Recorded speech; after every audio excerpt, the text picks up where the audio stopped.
Good morning, everyone. Today our session about the ultrasound in obstetric and what the benefit of use of ultrasound in early pregnancy. The most common investigation used in pregnancy is ultrasound because it is non-invasive and cheap and not lead to any teratogenic effect till now. Use ultrasound can be indicated in the first trimester, second trimester, third trimester. Each trimester used for some purpose different from the other. كل احنا لازم نعرف there is two types of the ultrasound. لا transvaginal ultrasound and abdominal ultrasound. Transvaginal ultrasound, it is important one in the early pregnancy because it's near to the uterus and both adnexia. عادة احنا نستخدمه مهم جدا قبل 12 اسبوع. لو سألتنا المريضة يقول دكتور انتوا تتعرضون للألتراساوند هل هو safe or not؟ لحد الآن studies in pregnant women has failed to reveal any association of the ultrasound with congenital abnormality or adverse pregnancy outcome, but maybe lead to what? To bioeffect on cell by inducing heating and other effect. So use if it is indicated. يعني إذا ما عندنا indication ماكو داعي حنسوي له frequent ultrasound بالpregnancy. يكفي كل trimester 1 ultrasound إلا إذا اتفقنا يكون indication for follow up. Any abnormality can be seen in the first, can be followed in the second or in the third. لو سألتنا المريضة احنا first trimester شنو ممكن احنا نستفاد من عند الالتراساوند؟ That sound early pregnancy problem diagnosis. مثلا بيجت احنا اجتنا with one missed period BT positive. شيء مهم جدا to diagnose if it is intrauterine or ectopic pregnancy. لأنها ectopic pregnancy كل ما يشخص من وقت كل ما يكون البروغنوسيس أفضل إنه نعالج البيشنت قبل لا يصير rupture ectopic pregnancy، وإذا محتمل إذا انتهت internal bleeding وما شخصت من وقت ممكن تؤدي إلى maternal death. إذن first one شوف early pregnancy it is intrauterine or ectopic position. This one if it is viable fetus or it is delayed miscarriage اللي هو missed abortion. Okay, so this early pregnancy problem should be diagnosed by the early transvaginal ultrasound. النقطة المهمة لو كان الفيتال viable واحنا نريد نسوي early pregnancy scan اللي هو يعتبر من 11 ل 12 weeks.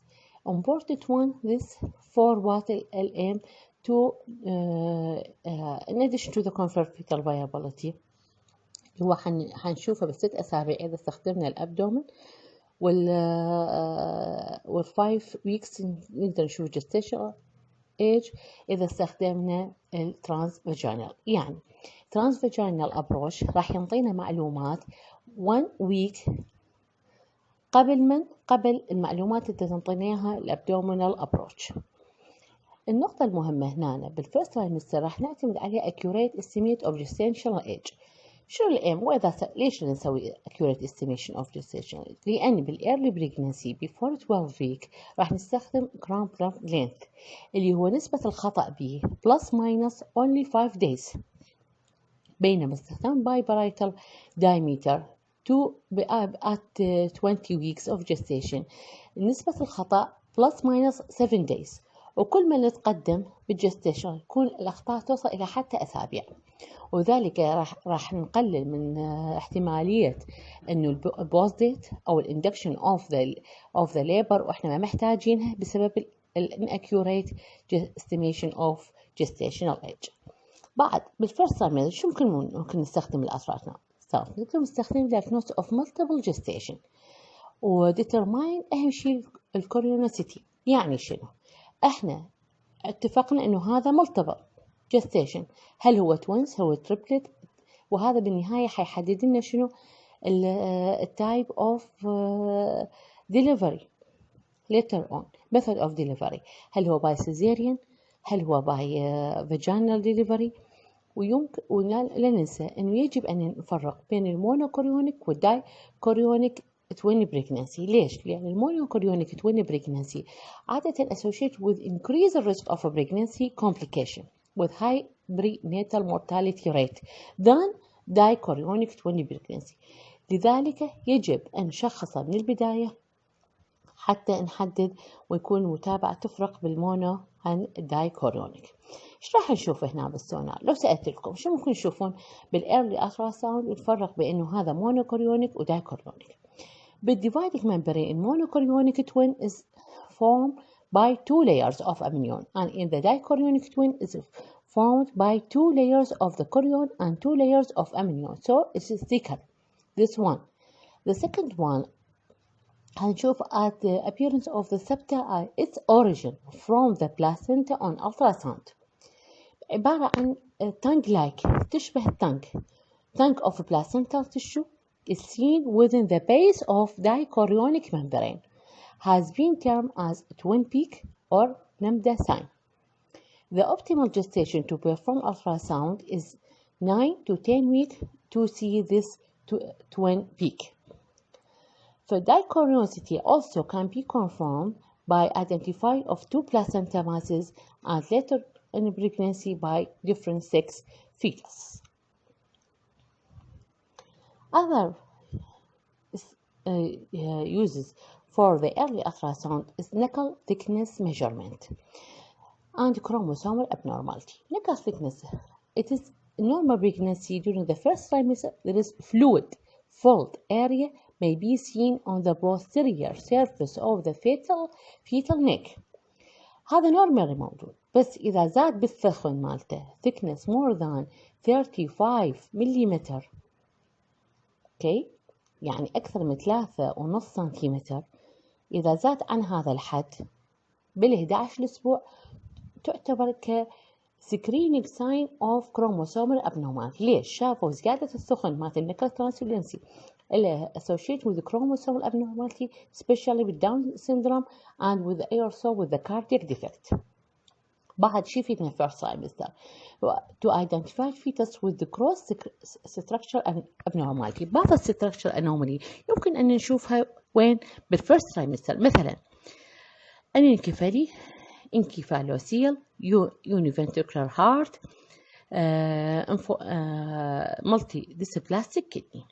هذا كملخص لاستخدام الفيرست ترايمستر التراساوند. هل السكند ترايمستر ايضا مهم؟ نعم. اذا احنا ما مسوين الفيرست ترايمستر التراساوند يمكن ان ينطينا ايضا هنت على الجستيشنال ايج، بس لا ننسى بلس ماينس 7 days، مو مثل ما بالفيرست ترايمستر. هنا ايضا يفيدنا ايضا for detailed fetal anatomical survey، يعني نقدر نشوف detailed structure for everything بالفيتس، brain, heart, skull, face, nose, spine, chest, lung, kidneys, abdomen, limbs, cord, if it is single umbilical artery, also if it is present is associated with the congenital anomaly of the fetus and intrauterine growth retardation. placenta نقدر نشوفها morphology and the site. It's important. عادة احنا نسميها قبل 32 term as low lying placenta إذا لقيناها low lying فعلا. ما نقول عليها placenta previa، تسمى placenta previa after 32 weeks. اوكي، فتتابع نشوفها low lying placenta حوالي 5% منهم وتنتهي بانه placenta previa. فاحنا اذا شفنا low lying placenta يجب متابعتها، نشوف حيكونون هم من ضمن 5% او لا حيصير بها مثل ما هم يسموها migration، وانه of the placenta ومو migration placenta بس هو اليوتس شو وقت ما يكبر اللارج حيسحب البلاسنتا اب. بعد شو اللي ممكن يفيدنا باستخدام amniotic fluid؟ شنو الامنيوتيك فلويد؟ الامنيوتيك فلويد ممكن ان يكون variation from a normal range of amniotic fluid volume called for what? For further detailed ultrasound assessment of possible cause. شلون؟